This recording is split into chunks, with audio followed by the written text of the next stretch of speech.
People try to describe this kind of comeuppance that you've had as an overnight success story, but it's not. Like, you've been building for years. I've never thought of it as such, and everyone's like, are you just shocked by what's happening? Is this like so crazy? And I'm like, not really. Feels right. I literally posted every day in between Tokyo and out. Even before Tokyo, I was posting videos. Like in the start, I think February in 2021, before Tokyo, I started to post more videos. And then in Tokyo, I was posting videos. And then I was posting videos every day, growing my presence. So when I got to the Olympics, I had like 600,000 plus followers on Instagram. And then I exploded more. But I did that to get to where I am, to get to where I can, be making deals, having this and doing ventures like that. So it's never felt crazy, which is like also at times I feel like, because there are some overnight successes where people have just gone viral over one little meme, or one little thing, and they go viral and they go, everything happens for them. I have been working on this. Like, it wasn't just one moment for me where I said something in a mic and people were like, that's hilarious. We're all going to make that person famous. Yeah. It was me like constantly putting this out. So I just don't think of myself as an overnight success. I don't think I would be classed as that.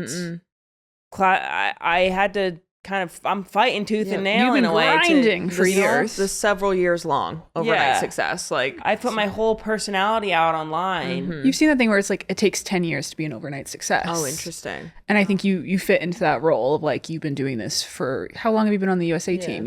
7 years? 6 years, and this is like an extra year. Yeah. So it's, you've been doing this. Like, even if it hasn't been social media the entire time, it's still like you've been putting in so much work to be an excellent world-class rugby player, to then have a platform where you could showcase your rugby player. I was recently asked in an interview, I do get emotional about everything. Like, I'm just so proud of you and I'm so happy for you, and that does make me emotional. But I was in an interview where I could tell they wanted me to be emotional about everything that was happening and, what's going on with you and everything. But I didn't feel it in that moment, because to me, yeah, of course this should happen for you. You've worked so incredibly hard. Like, of course, X, Y, and Z should follow because of what you've done. It's not that I wasn't emotional. I was just kind of like, yeah, no, of course. She deserves this. It's not like, oh my gosh, I'm just so blessed that this is happening to her. It's like, no, good. Yeah, absolutely. Right. That 100%. Well, that was like that clip that went viral, the imposter syndrome clip.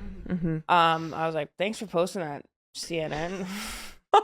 That it made me look great. Yeah, absolutely. The reporter was a very nice lady. Yeah. I was like, she's wonderful. Thanks for putting that out there, I guess. I spoke so well. Sorry for. Yeah. But I think that's the same thing. It's like, oh, do you feel imposter syndrome about this? I was like, no.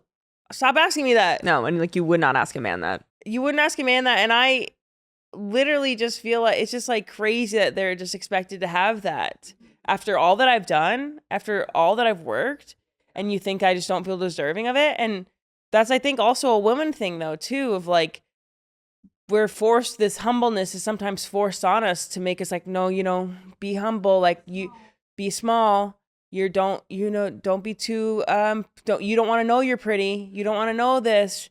You don't want to know that. Yeah, it's just to be asked that constantly. I don't think I'll ever be asked it again. If I do, great, I'll post that again. I think every reporter knows. Every reporter better know what's going to happen. They've got one big group chat. Big reporters, do not ask Ilona about imposter syndrome. Well, do you guys have imposter? But that's interesting. I guess I speak from the heart about it, but that's my own thoughts.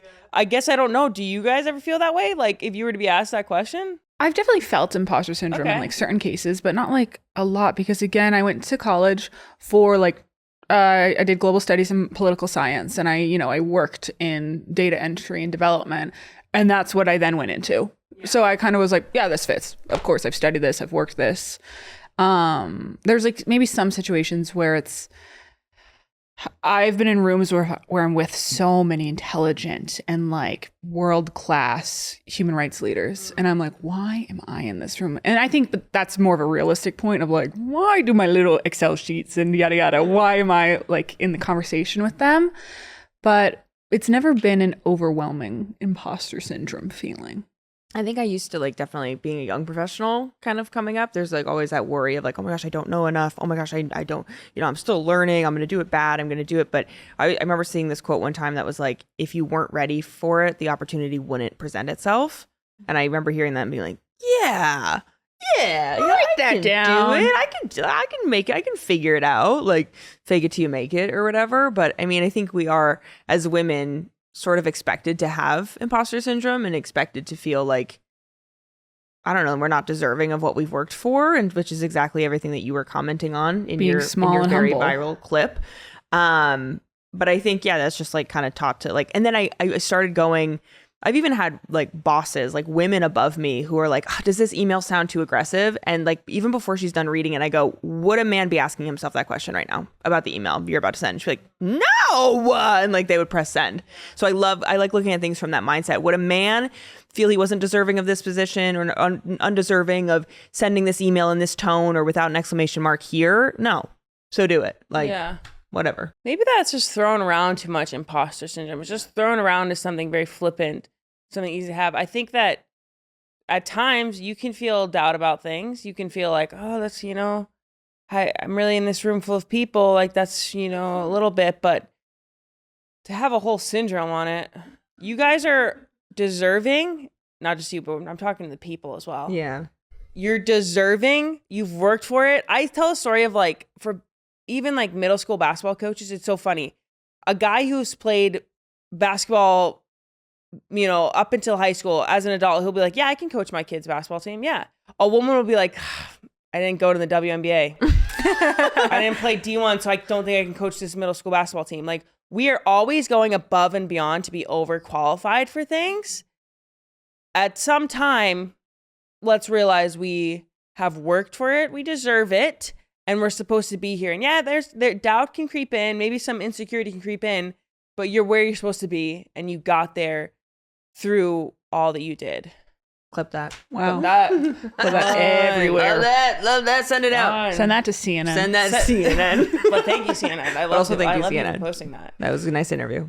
Do you ever feel the need to almost wear a disguise when you go out? That you're going to get recognized a little too much? I don't care. I mean, yesterday what was I wearing yesterday? You like this light Visco girl-esque giant sweatshirt from Adidas, like a very cool design sweatshirt that went down to her knees, which is hard to do. That's a big bitch. You know what I'm talking about? Big girl. Down here. Big girl. And those chunky Ugg things, the like horse hoof ones. Yeah.